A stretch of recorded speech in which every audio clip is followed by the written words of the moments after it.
بر اثر بارانگاری‌های شدید روز 19 ایول در حدود جماعت دهاتی یوری شهر پنجکند تقریبا ساعت‌های 17 و 18 سیل آمده باعث ضرری اقتصادی و تلفات‌های جانی گردید.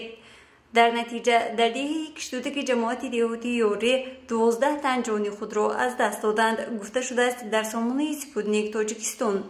اینچنین اطلاع داده شده است که از روی معلومات مطرب شونازاروف افسر کلانی کمیته حالتهای فوق‌العاده شهر پنجکند در میان فوتیدگان 4 نفر کودک نیز بودند که جسد 10 نفر سنه 20 ایول با اشتراک معاون اول رئیس ولایت سوخت خال حیدر، رئیس شهر پنجکند عبدالخالق خالقزاده و سردار کمیته حالتهای فوق‌العاده ولایت سوخت به خاک سپرده شده است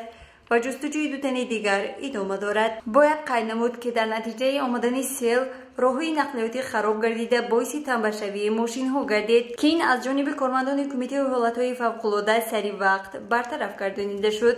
نفران فوتیده اصلا در چراگاه ها به چراندن چاروا مشغول بوده و جسد ایشان را با چرخبال به دهه آورده و به خاک سپاریدند. اینچنین از روی اطلاع سپوتنیک تاجیکستان در نتیجه آفت طبیعی و آب لایقه قسماً 15 بینای استقامتی قطعه های نزدیحالگی 3 کیلومتر راهی بین دهه ها ضرر دیده باعث تلفات 35 سر چارهای کلانی شاخدار و مالی میده گردیده است.